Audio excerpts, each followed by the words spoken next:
following is a special presentation of ESPN on ABC.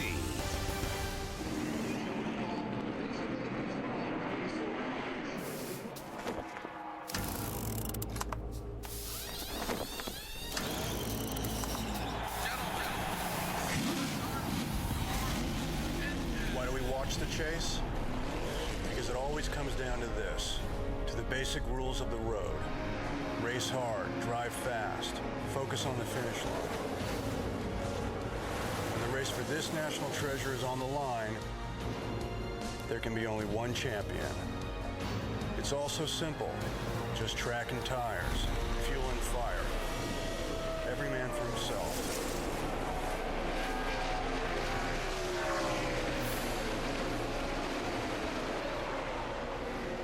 Two friends pushing themselves to the limit of endurance and patience.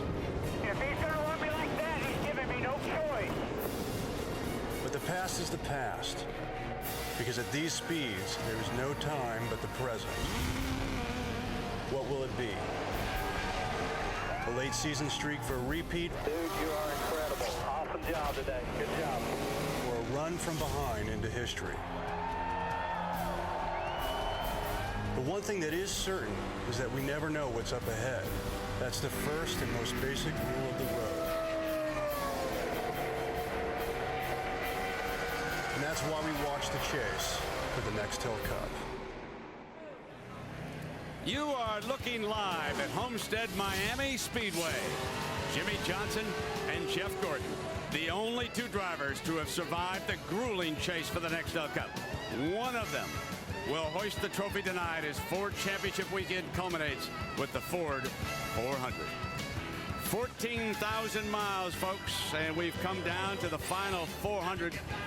Each driver started the year at Daytona hoping to hoist that Nextel trophy, and now we have come down to the final two. 86 points separates teammates and good friends Jimmy Johnson and Jeff Gordon. But let's be honest, it is Jimmy Johnson's Nextel Cup to lose. In fact, the end of this season has been one of the greatest ever.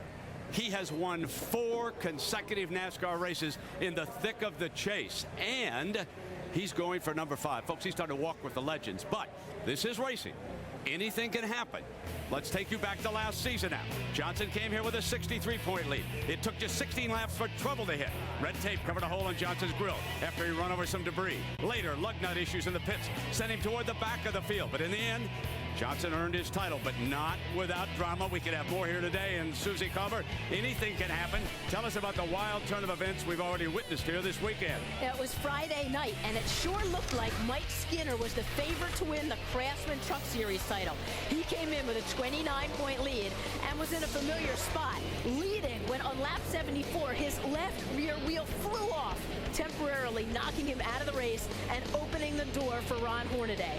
Hornaday won his first truck title since 1998. Skinner finished 35th out of 36 spots.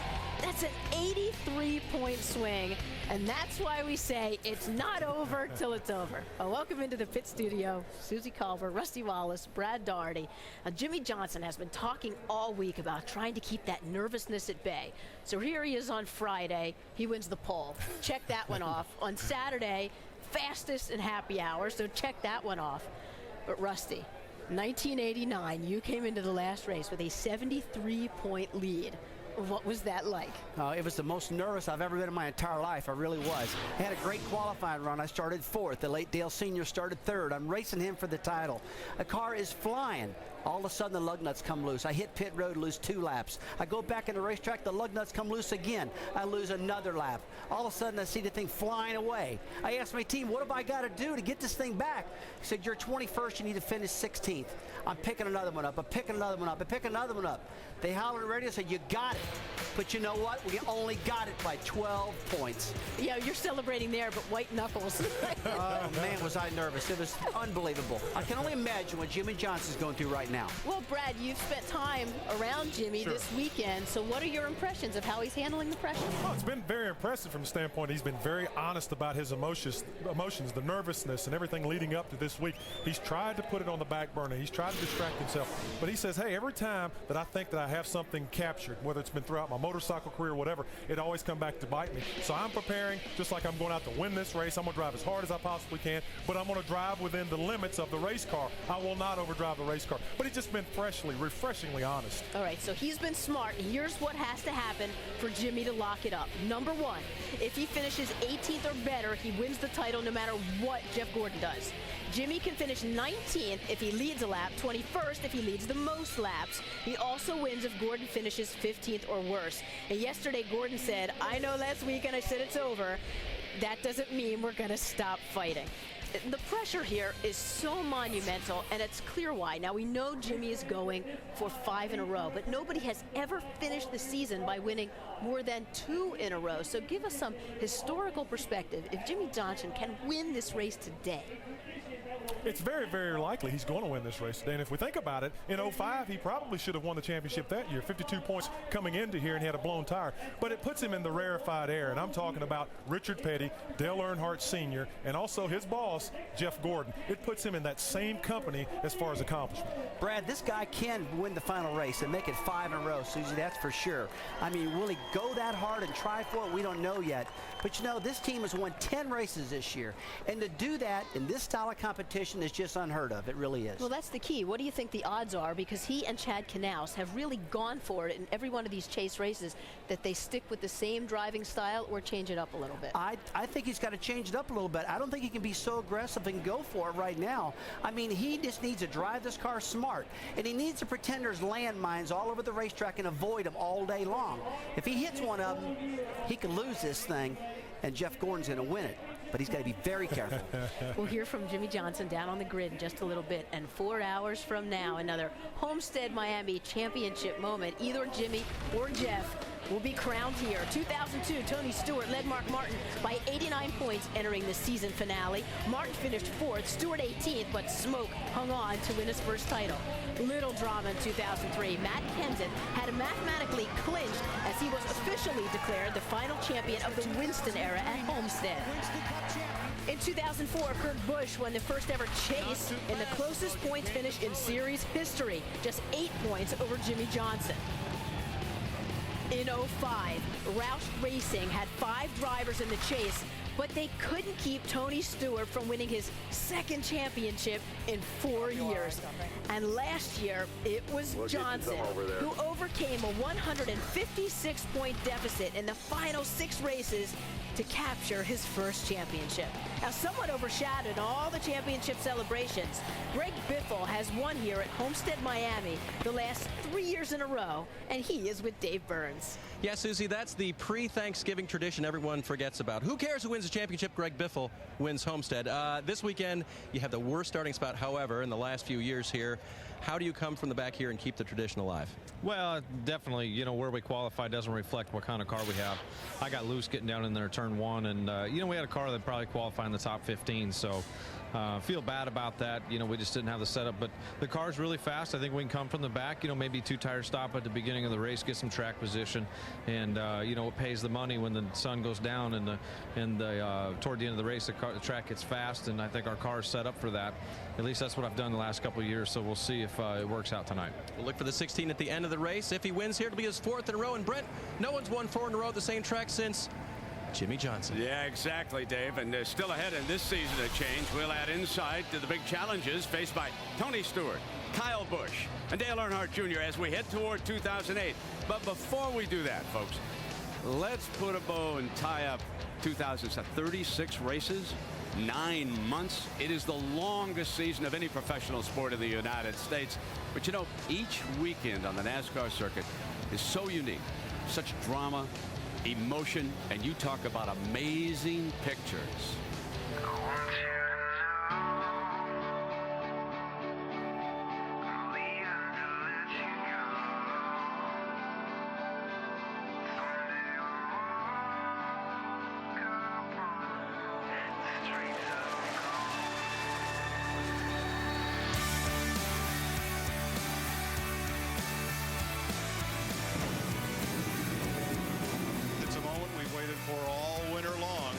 It's finally here. For 43 racers, the journey begins now. My beautiful 9-year-old massacre mom on why daddy cheated the rules. That'll hurt you.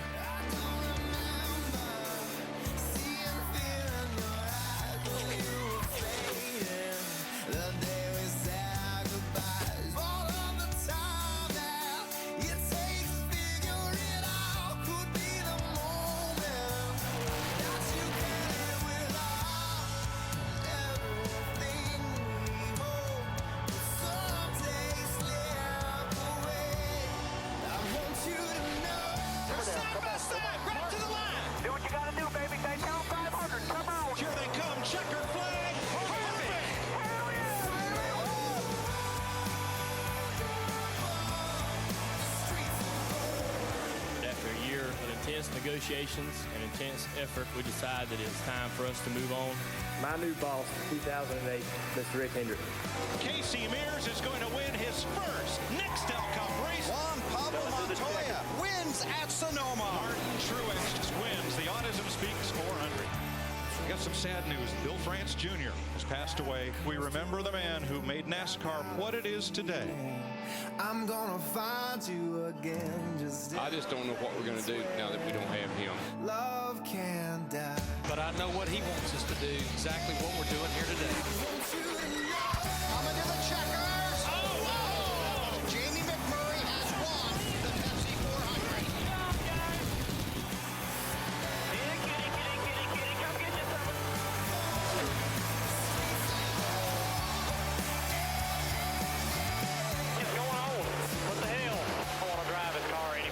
The field is set for the 2007 NASCAR Chase of the Nextel Cup. Race number 1 of the chase, and Clint Boyer becomes the 4th first-time winner.